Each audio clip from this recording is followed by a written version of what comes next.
Naam, karibu tena. Unatazama makala Elewa Sheria. Leo tukijielimisha masuala ya sheria, tunaangazia mambo mawili.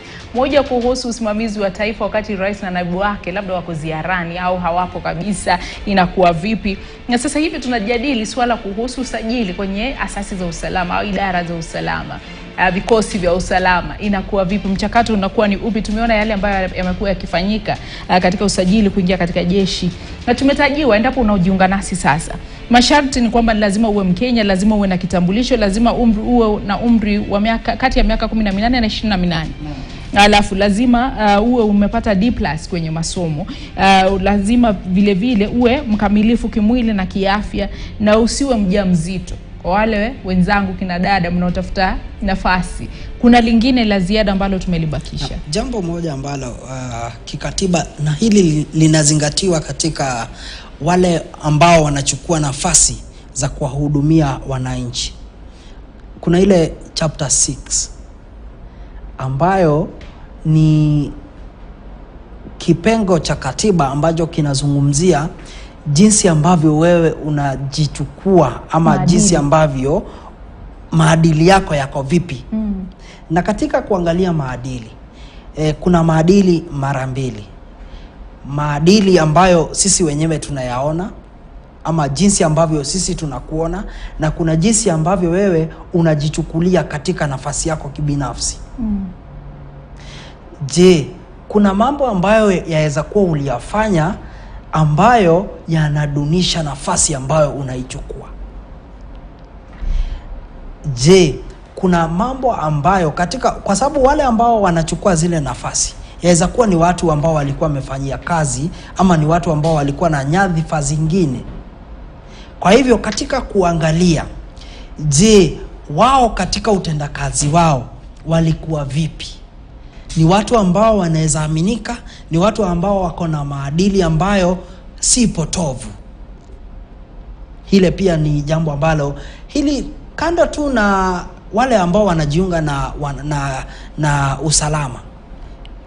Katika mtu yeyote ambao anataka kujiunga na serikali, hilo linazingatiwa sana sana. Na turudi kwa hili kwa sababu ni swala ambalo limejitokeza mara kwa mara wakati wa usajili. Umetutajia pale lazima uwe mkamilifu kimwili na kiafya. Ukamilifu huu unahusisha meno. Kuna mmoja aliandika akasema, kwani tunaenda kuangata wale wezi? Mbona meno yanaingilia wapi? Kimo changu kinaingilia wapi? Kwamba lazima niwe futi fulani na kadhalika. Hayo tunapozungumza kuhusu ukamilifu wa kimwili ndio yalikuwa yamezingatiwa, kwa sababu wengi wanahisi ni kama wanabaguliwa, na katiba yenyewe inasema kwamba mtu asibaguliwe kwa msingi wowote. Je, hayo ndio mambo ambayo yalikuwa yamezingatiwa? Kisha tuingie katika maswali. Kuna kitu ambacho ningetaka kukielezea. Kuna ule utimilifu ambao unalingana na kazi ambayo mtu anaifanya. Kwa mfano, kuna kimo ambacho hakitakubalika katika kujiunga na wanapolisi. Kwa sababu gani? Tukikadiria tu sababu, katika kulinda wananchi utahitaji kutumia bunduki. Kuna bunduki zingine ni refu na zingine ni fupi. Japo bunduki itakuwa refu kuliko kimo chako, utawezaje kukabiliana na adui? Katika kufanya kazi na zile bunduki, zinahitaji mtu ambaye haita kufanya we mwenyewe usiweze kuitumia. Kwa hivyo katika kule kuchagua kimo, katika kuchagua maumbile, ni mambo ambayo yanazingatiwa, kwa sababu, na hii ni sababu juzi nikielekea nyumbani nilijiuliza, mbona waseme ambao akona alama ambaye amepata jeraha haezi kuwa pale? Japo si hawajaeleza sababu. Kulingana na kukadiria kwangu, unapofanya kazi ya kulinda wananchi, unaweza umia ukiwa katika kazini. Na ukiumia katika kazini, unaweza sema ya kwamba yule mwelekezi wako ndiye aliyefanya ukaumia ukiwa katika kazini. Na kwa hivyo basi serikali ambao ulikuwa unaifanyia kazi inafaa ikulipe kwa sababu uliumia katika kufanya kazi. Japo wataruhusu watu ambao wameumia ama wako na alama ambazo kulingana na utendakazi wao kuingia katika ile nafasi, yawezekana baadaye watakuja waseme hii alama nilipata wakati ambapo nilikuwa nafanya kazi. Kwa hivyo basi wanafaa unipe wagaramia.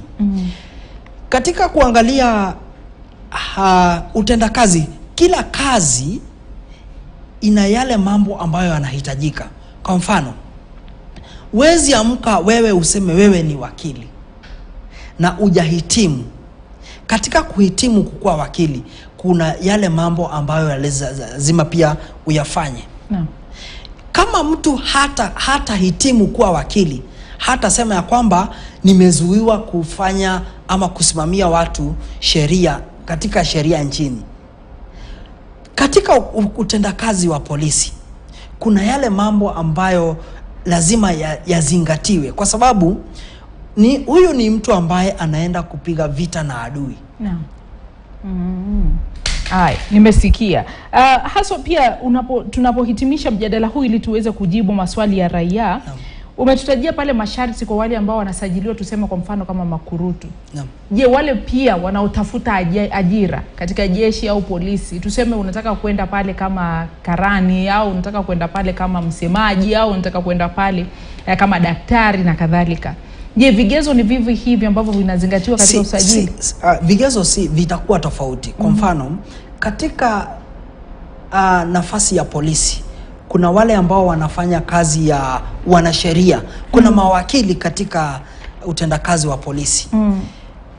Ili upate nafasi ya wakili wa wanajeshi lazima uwe umehitimu ya kwanza kama wakili.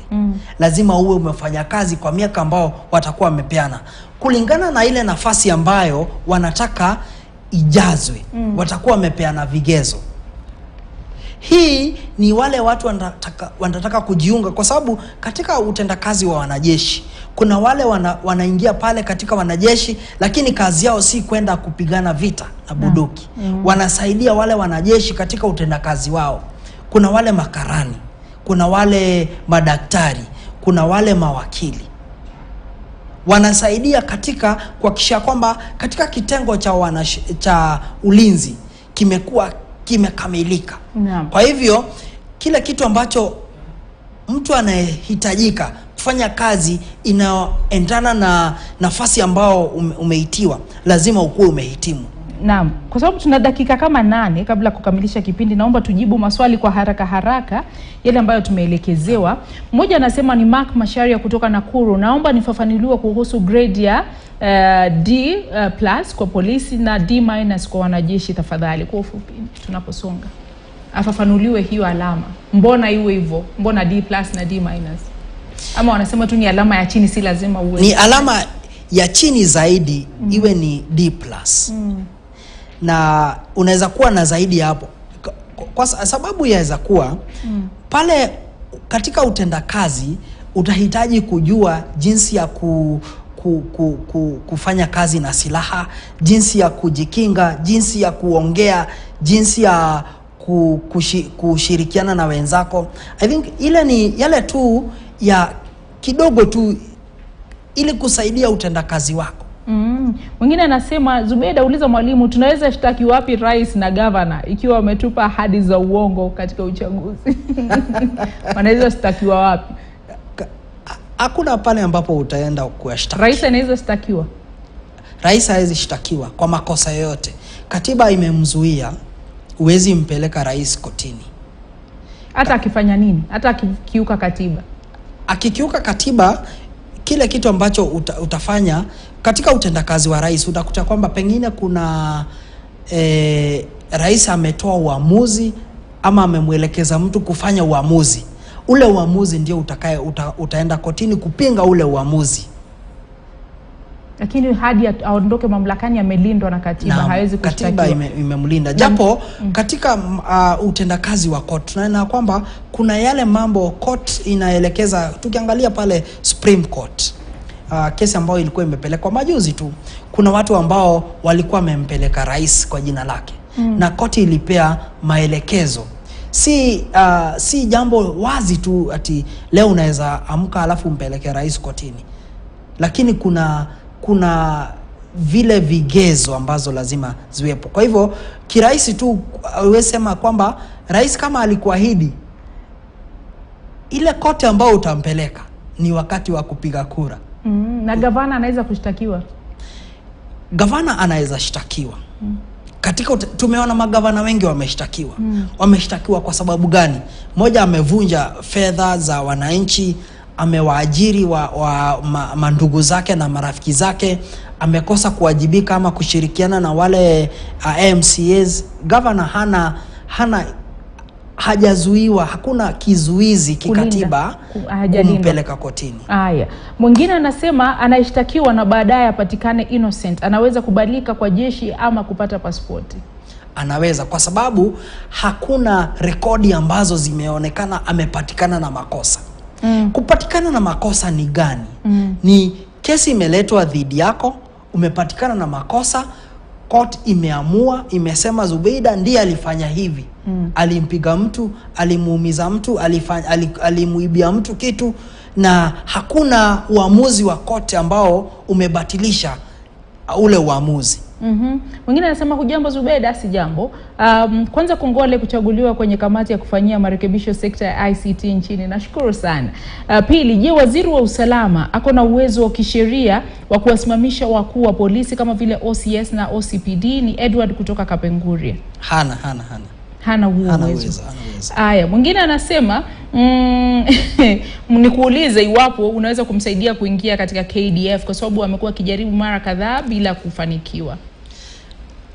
Ule usaidizi ambao unaweza mpa, yale maelekezo ambayo yamepeanwa katika ile notice, hakikisha kwamba ameyazingatia. Japo hayupo katika yale mambo yameelekezwa pale, itakuwa vigumu kusaidika. Mwingine anasema ni speaker wa bunge lipi atashikilia nafasi ya rais, maana mabunge yetu ni mawili. Bunge la National Assembly. Aya, mwingine anasema niko Bungoma, nafurahia kusikiza KTN. Ni Binayo Ongondo Ndengelwa. Asante sana kwa kufuatilia. Mwingine anasema huku Bungoma kuajiri askari ni kutoa 400,000, utapata uaskari. Kuna hongo na ufisadi. Ukidaiwa malipo wakati wa usajili, kwa sababu sijasikia umeorodhesha kwamba ni lazima ulipe shilingi fulani. Hakuna kitu ambacho ukigundua kwamba kuna ufisadi unafanyaje? Unachukua hatua. Ule mtu ambaye anakuitisha zile hela, mchukulie hatua. Kuna zile ofisi za EACC kwa sasa ziko katika nchi yote. Enda umshtaki, achukuliwe hatua. Na tukirudi tu nyuma kidogo, kabla usajili uanze, kulikuwa na jambo la kwanza ya kwamba hakuna mtu atakaye kubalika kufanya kuchukua pesa za wananchi kwa matarajio ya kuwaingisha katika ama kuwapeleka katika kikosi cha wanapolisi. Kwa hivyo yale ni mambo hayakubaliki. Ni kwenda kinyume na sheria. Mwingine anauliza, je, ni sawa kwa mwanamume kumpiga mkewe na kumjeruhi vibaya kwa sababu aliona ujumbe wa mwanamume mwingine akijaribu kumtongoza? Si sawa kabisa, si sawa. Kila binadamu akona haki ya kuheshimiwa. Heshima ni ipi? Haumpigi mwenzako hata kama amekufanyia makosa. Usichukue sheria mkononi mwako. Ya pili, hata kama amefanya nini, kuna zile taratibu za kuchukua. Kama ni bibi yako na umeona kuna wanaume wanamtongoza, uko na uhuru wa kumtaliki. Lakini ukimpiga utakuwa unafanya kosa la kisheria na utachukuliwa hatua. Mwingine anauliza, mambo Zubeida, salimia mwalimu hapo. Pokea salamu. Nimesalimika. Kesi inapotajwa mahakamani na mlalamishi hafiki mahakamani, sheria itachukua mkondo gani na itatajwa mara ngapi kabla ya kutupwa mbali? Ni Vincent kutoka Nyamira. Kuna kesi aina mbili. kuna zile criminal cases na case ambazo ni dhidi ya watu binafsi. Katika kesi za watu binafsi, kama aliyepeleka kesi kotini haelekei mahakamani, mahakama yenyewe iko na uhuru wa kutupilia mbali ile kesi. Na kwa ufupi sana, Zubeda anauliza, niliahidiwa na shirika la kuuza mashamba na ploti yangu ikapeanwa na nikapata imejengwa ofisi ya chifu pasipo na idhini yangu, nifanyeje? Kwa ufupi sana naomba. Katika jambo la kwanza, shamba nchini Kenya, sisi wote tunatarajia serikali ya Kenya iko na uhuru kikatiba kuchukua shamba ya mtu, lakini kwa kutumia taratibu ambazo zipo. Kama shamba la mtu binafsi litapatikana la manufaa kwa serikali, inafaa impe compensation, impe hela kabla ya kuchukua shamba lake.